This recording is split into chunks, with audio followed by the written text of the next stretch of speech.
20 tahun merdeka dari Indonesia, nyatanya Timur Leste hanya jadi sapi perahan Australia.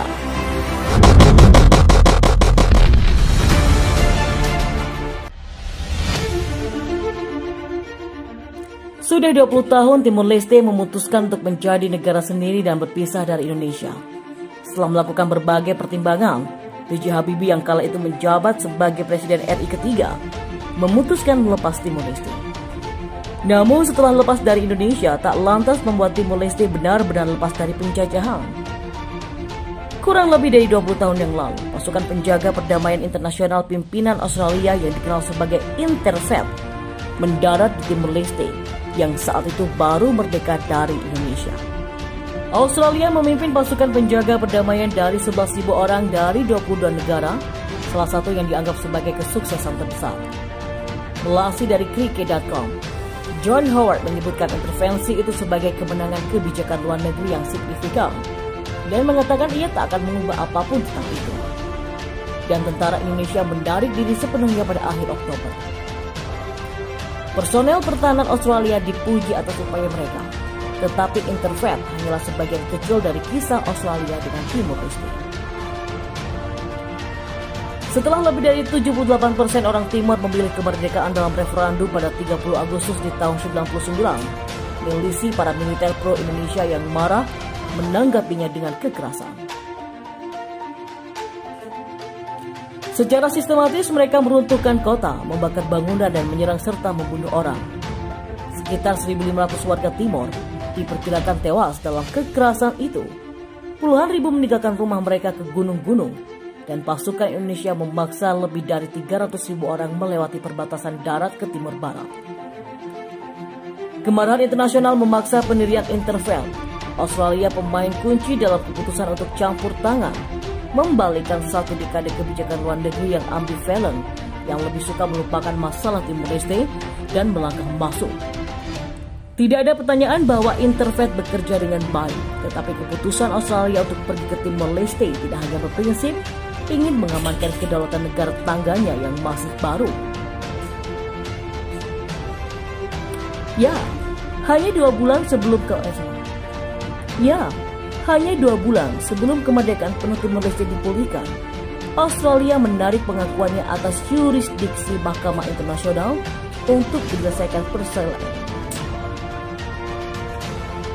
menyelesaikan perselisihan batas laut.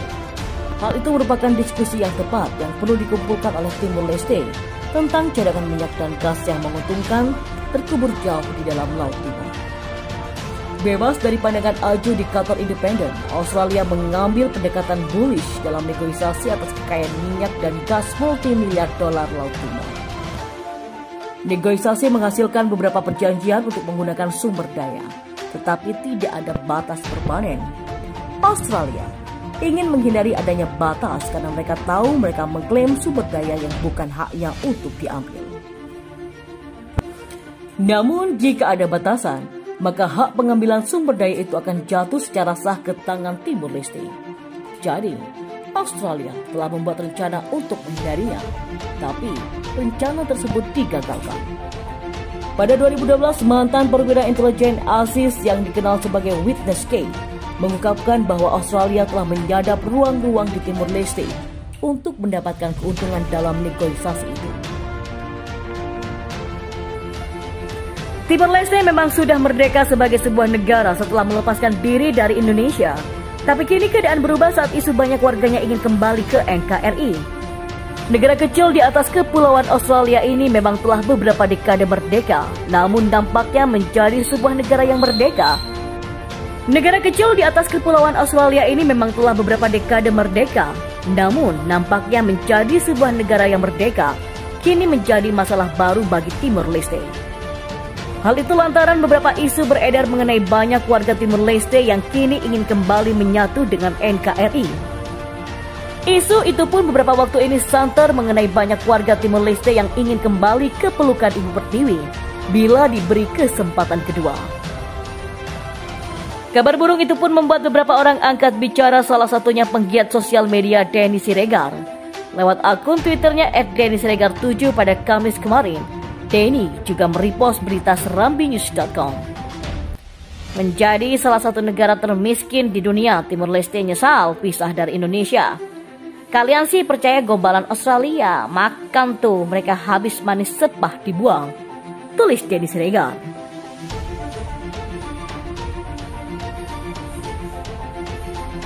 Tak hanya Denny, mantan politisi Demokrat Ferdinand Hutahian juga ikut angkat bicara soal Timor Leste yang ingin kembali ke pangkuan ibu pertiwi. Lewat akun Twitternya @FerdinandHutahian3, Ferdinand mengaku setuju jika Indonesia menerima kembali Timor Leste menjadi bagian NKRI. Timor Leste ini sebuah wilayah tak punya sumber daya alam memadai, tanah tak begitu subur bahkan kering. Inilah akibat dari nasionalisme sempit yang tak melihat realita akhirnya kesulitan. Secara pribadi saya mendukung Timor Leste kembali ke Indonesia, tulisnya. Kencangnya isu keinginan warga Timor Leste untuk kembali ke pelukan Indonesia memang sedang memanas di media sosial. Melansir dari Kompas.com yang mengutip dari laporan United National Development Program atau UNDP, Timor Leste berada di peringkat 152 negara sebagai negara termiskin di dunia dari 162 negara.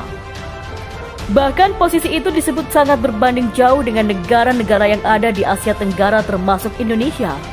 Tak hanya itu saja, dari laman Heritage bahkan menyebutkan skor kebebasan ekonomi Timor Leste adalah 45,9. Skor tersebut menjadikan negara yang berbatasan langsung dengan Indonesia ini menduduki peringkat 171 negara di dunia dalam indeks 2020. Pertumbuhan produk domestik bruto atau PDB di Timor Leste disebut jadi penyebabnya, lantaran lemah meski ada peningkatan sejak tahun 2009. Bahkan perekonomian negara yang berbatasan laut dengan Australia ini mengenai perekonomiannya hanya bergantung dari pengeluaran negaranya saja. Dan untuk pemasukan, Timor Leste hanya bergantung pada sektor perminyakan saja. Oleh karena itu, menurut laporan Bank Dunia, pertumbuhan ekonomi Timor Leste tahun 2020 dicap yang paling rendah di kawasan Asia Tenggara. Negara dengan nama resmi Republika Demokratika de Timor Leste itu akhirnya masuk dalam daftar negara paling miskin di dunia. Angka PDB per kapita Timor Leste diperkirakan akan mencapai 2,356 dolar Amerika Serikat atau sekitar 34,23 juta rupiah pada Desember 2020 nanti. Pencapaian Timor Leste ini berada jauh dari pendapatan per kapita Indonesia pada tahun 2019 lalu, yaitu sebesar 4.174,9 dolar Amerika Serikat atau sekitar 60 juta rupiah. Hal itu juga dikarenakan perekonomian Timor Leste masih bergantung dari barang-barang impor, terutama dari Australia. Timor Leste sendiri masih mengandalkan pemasukan dari hasil minyak. Mengutip data Timor Leste Economic Report yang dirilis oleh Bank Dunia pada April 2020 kemarin, ekonomi Timor Leste bakal semakin terpuruk di 2020 karena pandemi virus corona dan kondisi politik yang belum stabil. Setidaknya, pemerintah Timor Leste telah mencairkan dana sebesar 250 juta rupiah dari Petroleum Fund, di mana 60%-nya digunakan untuk penanganan COVID-19. Dan di sisi lain, ada hambatan yang juga muncul mengenai kebebasan ekonominya, yakni korupsi yang merajalela dan tidak efektivitasnya peradilan, sehingga melemahkan integritas pemerintah.